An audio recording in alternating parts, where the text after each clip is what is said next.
We're going to start our conversation today with the Persians, right? And we've mentioned these guys before. The Persian Empire, they were the ones that conquered those Neo-Babylonians and set the Jews free from the Babylonian captivity. They were allowed to go back to their homeland. They could rebuild the temple. And that was all just part of a discussion that dealt with the Persians ruling what we call in this class a massive multi-ethnic empire. And the method one of the methods that they rule it by is letting local people live their lives the way they would like to live. As long as they keep the peace and pay the taxes, they can worship how they want to worship and practice how they want to practice and live how they want to live. In real estate, I got any moms and dads in here? No. Well, there may be. Who knows? I hope there's not any moms and dads in here. Any of your parents that are real estate agents? Nobody? Oh, maybe you guys know a little bit about real estate even now. Real estate agents like to talk about the three most important aspects to any piece of real estate that would dictate the value of that real estate. You guys know what those are? No? Location, that's one. What's number two? What's that? Location. And number three? Location. Real estate agents are funny. Location, location, location is like the classic line of what makes a piece of property valuable, right? The Persian Empire is in a pretty sweet location. It's on a crossroads, if we will, even though it's massive. It's on a crossroads at the intersection of the Afro-Eurasian landmass. We've used that phrase before. We talked about Eurasia way up here, bringing in Africa. So it is encompassing the connection between Asia and Europe here. Obviously, eventually, at its height, bringing in North Africa, what we know as Egypt. And then stretching all the way across Southwest Asia into what is today India, or Pakistan, pardon me, in the Indus River Valley. So it is centrally located on important trade routes between the Mediterranean world and East and South Asia. So it's got some sweet location. For AP World purposes, there's not a lot of names we need to know throughout the year, but one you might associate with the Persians is the king Cyrus the Great. He is the king that conquered the Neo-Babylonians, expanding the Persian Empire, freeing the Jews, and that's why he gets a name like Cyrus the Great in the Old Testament of the Bible. They like him. And he will grow the Persian Empire to where you guys see where this like dark red stuff is. He will grow it to, at the time, one of the biggest empires in the world. And his successors will push it even further. He rules this massive multi-ethnic empire by allowing subject peoples, people that have been conquered, to live their own lives, to retain their customs, to retain, in many cases, local governments and religious beliefs, so long as they accept the ultimate rule of the king and they pay the taxes to the empire. Persians practice a religion called Zoroastrianism. I will write that on the board for you. It is a mouthful. But once you say it, once you see it, it's not that bad. So we got a Zoro, Z-O-R-O, Astrianism. Zoroastrianism. It's the religion of the Persians. We don't need to get into the weeds of Zoroastrianism because much of studying AP World History is studying contacts between cultures and then between time periods. And the unfortunate reality for Zoroastrians is what really happens to their religion. Pretty much going to disappear, right? Do I have any Zoroastrians in the room? Exactly. Do you guys know any Zoroastrians? Exactly.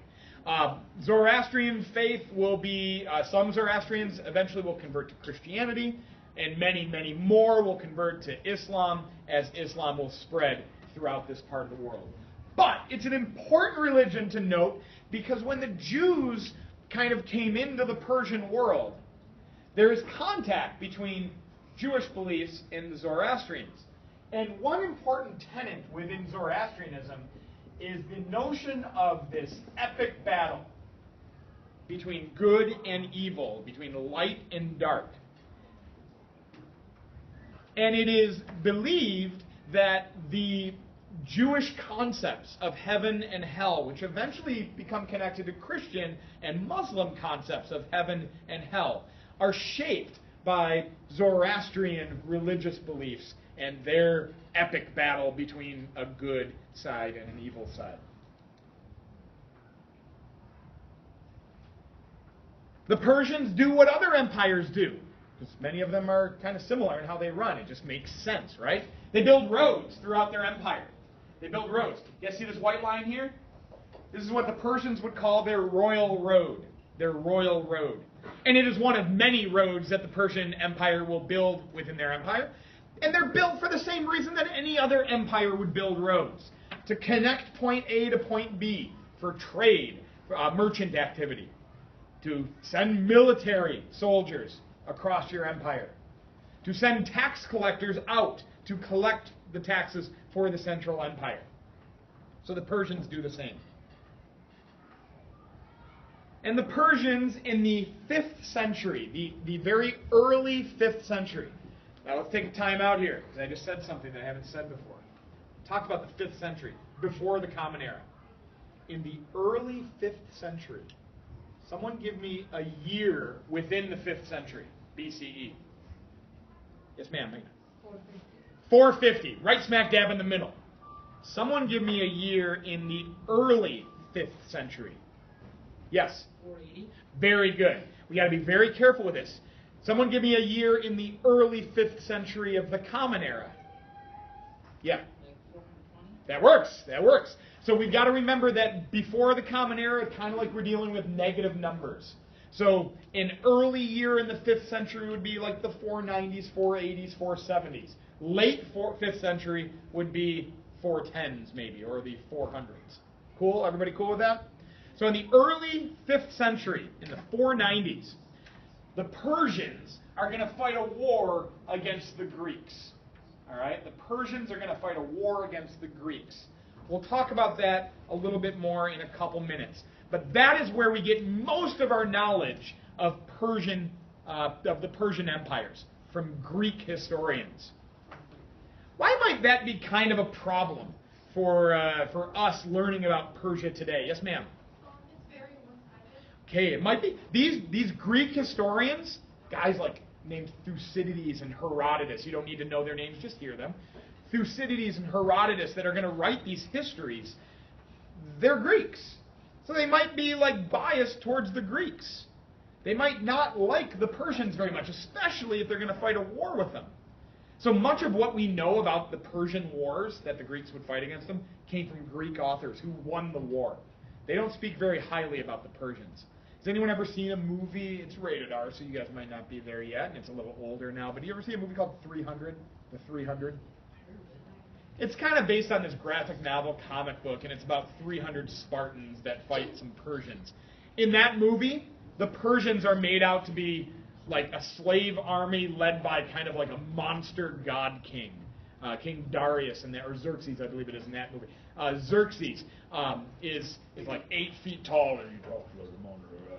They weren't really like that. Guess what? They were like real human beings. But the Greeks did not depict them as such, and much of Western knowledge doesn't depict them as such. All right, that's the Persians. Cool. Let's move on. The Greeks. The Greeks. The Greek world is going to be like the asterisk civilization of these that we're talking about. Because we talked about the Chinese and the Han Dynasty, the Qin Dynasty starting, the Han Dynasty after. We talked about the Indians and the Mauryans and the Gupta, how they all kind of built larger, in Chinese case, more centralized, in India, a little less centralized empires, right? Where there was one empire or one emperor ruling a massive tract of land. Persia's the same. One big empire, massive tract of land, one emperor. The Greek world is made up of hundreds of small, what we call city-states. Hundreds of small city-states. So you want to associate the idea of a city-state with Greece. It's still a state, but it's based on a city, so it's much smaller, right? And if we look at the Greek world, and we're talking right down here, everybody see Greece? Take a look at Greece. Say hi to Greece. All right.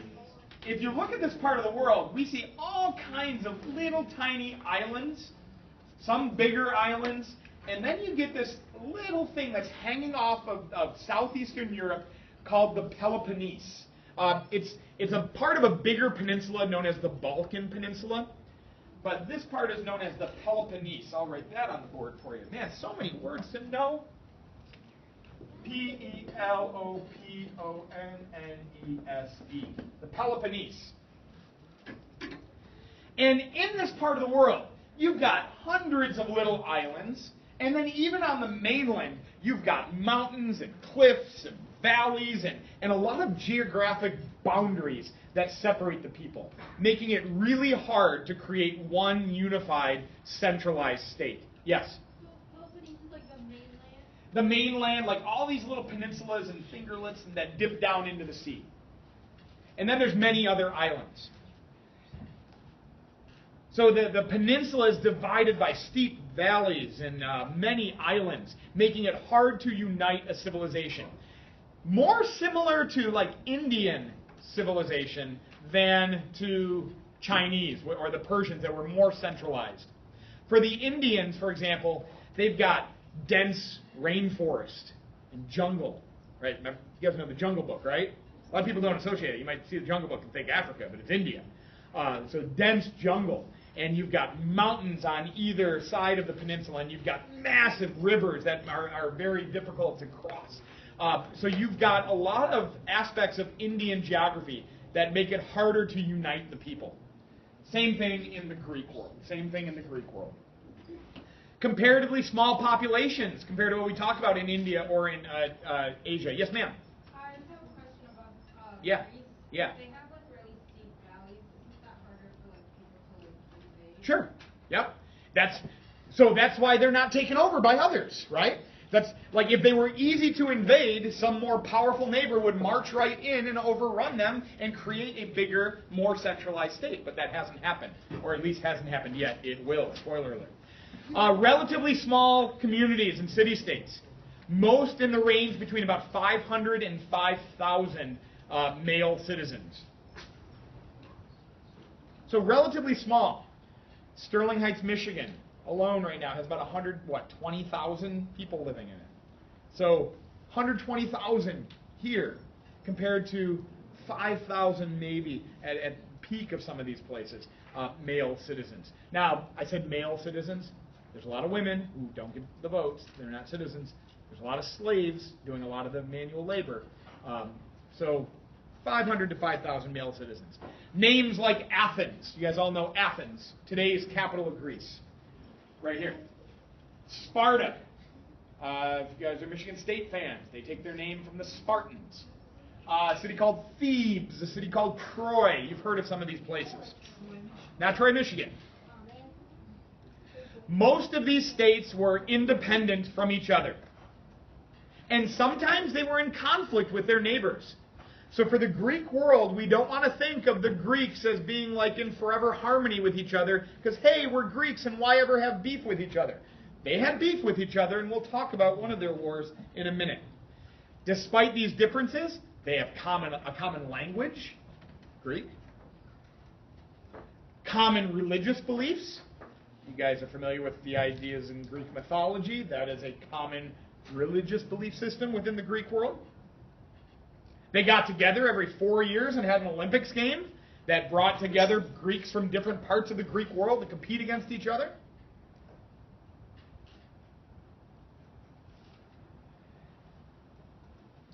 And as time would pass on, with a rise of these Greek city-states around the year 700 BCE, as we get into the next few centuries, the Greeks, many of them stuck in very small parts of land, tracts of land. And as their populations would grow, they might feel that they don't have enough land to produce the food or land for people to live on within their own small islands or valleys or whatnot. So we'll see a lot of settlements from the Greeks. Guys, we do the same thing, right? In the 19th century, we didn't think we had enough land. We pushed to the west, manifest destiny. We took it all over, right? And we sent settlers there. And we caused some people to get angry with us, right? And there would sometimes be conflict and war between the United States and those people that already lived on the land, the Native Americans in the American West, right? But ultimately, the Americans won that war, and we claimed it all as our own. The Greeks would settle in various regions around, this body of water, big Mediterranean Sea. Everybody see the big Mediterranean Sea? Good. Black Sea, everybody see the Black Sea? Good. This little body of water between the Black Sea and the Mediterranean, this is called the Aegean Sea. The Aegean Sea. You don't need to know it, but it's not bad to know it. Aegean. So the Greeks would settle along the coastlines of the Aegean or even up into the Black Sea region, which is all well and good, and they'd start farms and they'd start raising foods and they'd start expanding their population.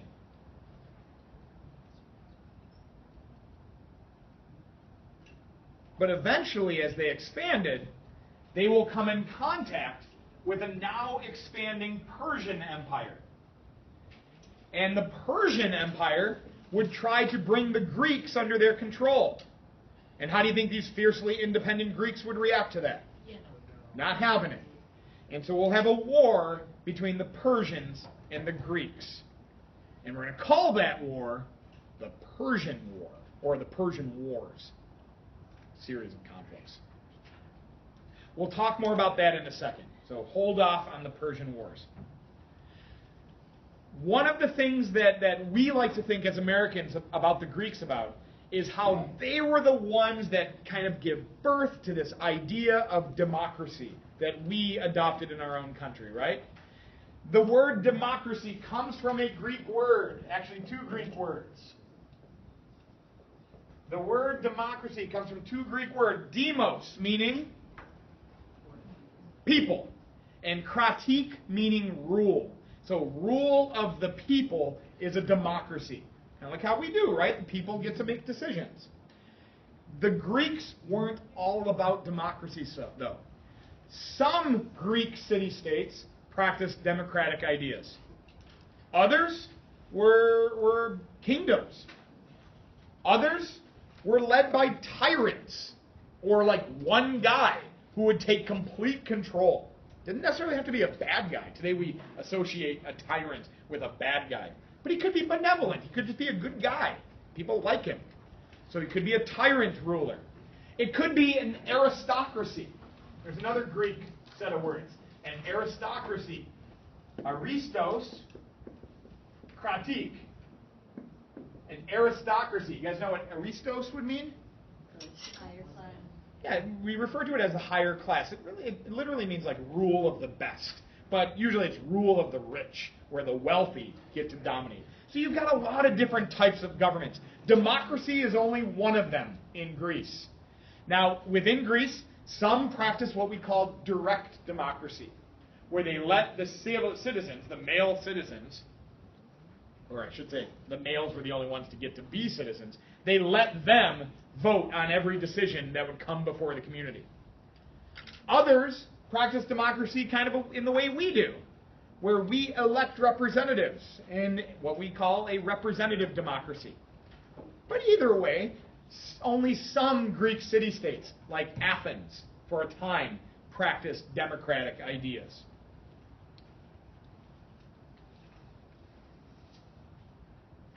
Now we'll go back to those wars. The small and very divided Greek world. Athens on its own, Sparta on its own, Thebes on its own, and others would come into contact and conflict with the growing Persian Empire. And by 499 BCE, some of those Greek settlements that would come under the Persian rule would protest. They'd rise up and try to fight, right? Now remember, the Persians were totally cool as long as you paid your taxes and kept the peace, which is now what the Greeks aren't doing. And so war will break out. The Greek city-states will join together in this war. They'll join with each other into an organization called the Delian League, where Athens and Sparta and Thebes and many others will contribute to the Greek mutual defense. They'll all help each other out to try to defeat the Persians. Anybody ever hear of a guy named Phidippides? You don't need to write his name. You don't need to know him. Just hear him. It's like Jeopardy kind of stuff. A guy named Phidippides was the Paul Revere of the ancient Greeks. And Phidippides saw that the Persians were coming. So like Paul Revere hopped on his horse and rode around Boston yelling, "The British are coming, the British are coming." Phidippides didn't have it quite as easy. He didn't have a horse. And he had 26.2 miles to go to let the Greeks know the Persians were coming. And so he ran, and he ran, and he ran, and he ran, and he ran. And he got there to tell the Greeks that the Persians were coming. He says, "The Persians are coming." And then he died. And now we run a marathon, because this is the beginning of what is known as the Battle of Marathon in the Persian Wars. And so our marathons today that we've run and have run throughout the Olympic age of the modern Olympics have been 26.2 miles in memory of the distance that Phidippides ran at the start of these Persian Wars. That will never be on an AP exam for you. It's just kind of fun, right?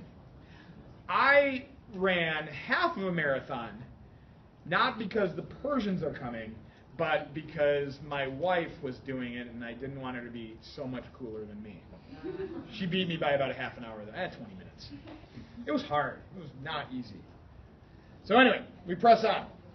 So the Persians and the Greeks will fight this war. And the Greeks win. It's crazy.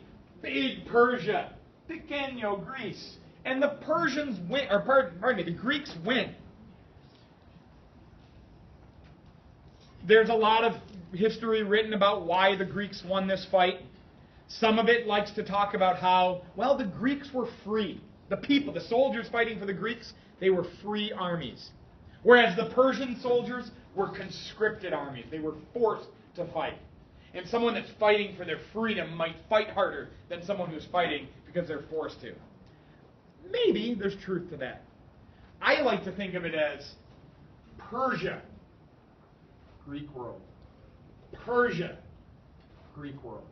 They simply didn't care that much. It wasn't that worth it for them. When the Persians lose the Persian Wars, they just go on living their lives ruling the massive empire they have long ruled. Right? It wasn't that big of a deal for them. When we fought the Vietnam War in the 1960s and into the 70s, and we lost, right? Did that change how Americans lived their lives economically or any other way, really? Not that dramatically. Certainly was a big deal for the Vietnamese that ultimately won that war because they got a unified country that the North Vietnamese had wanted. But it wasn't that big of a deal for us. And I think the story is the same for these Persian wars with the Greeks. It was a big deal for the Greeks, especially for the city-state of Athens, right here. Especially for Athens. Because after this war, the Athenians, who were the biggest and wealthiest of the Greek city-states, dominated that Delian League, that alliance of the Greeks. They dominated it. And they wanted to, after the war, dominate the Greek world. But the Spartans weren't playing. Spartans were like, no, we don't raise our boys to be warriors from the time they can walk to let some Athenians dictate to us how we're going to live our lives. So what results from the Persian War is a cocky Athens who wants to dominate the Greek world and an angry Sparta who doesn't want to be dominated. And out of that comes a new war between Greeks known as the Peloponnesian War. The Peloponnesian War. Remember I said this part of Greece is known as the Peloponnese? So the war that they're going to fight, here's Sparta down here, here's Athens up here. The war that they're going to fight is called the Peloponnesian War, a war between Greeks. I don't want you to call it a civil war, though, because a civil war is a war between people of the same country. And this is two different countries, Athens and Greece, two different city-states. And they fight a war.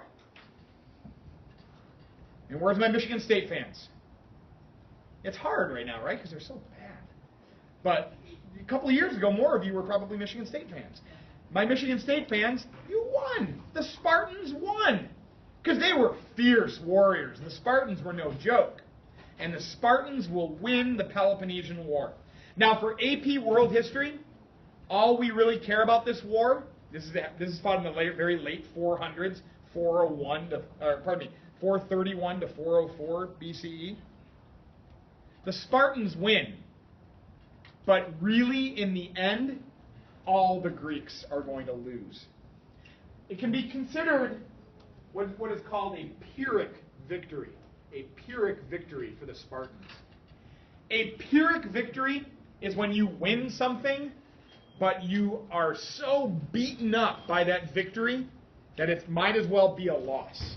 Think of a baseball game, right? Game 6 of the World Series, and it goes into extra innings, and you use every one of your pitchers to win that baseball game. And then in Game 7, final game of the series, you don't have anybody left to pitch. You might have gotten a victory in Game 6. Good for you. Pat yourself on the back. But it was a Pyrrhic victory because now you are left so weak you will ultimately lose. And for the Greeks that fought each other and for the Spartans that won, this was a bit of a Pyrrhic victory. Because what the Peloponnesian War only does is it weakens everybody in the Greek world that took part in this war. It weakens Athenians. It weakens the Spartans that won. And it opens the door for outsiders to come in and conquer it all. And that's where we will pause before talking about Alexander the Great.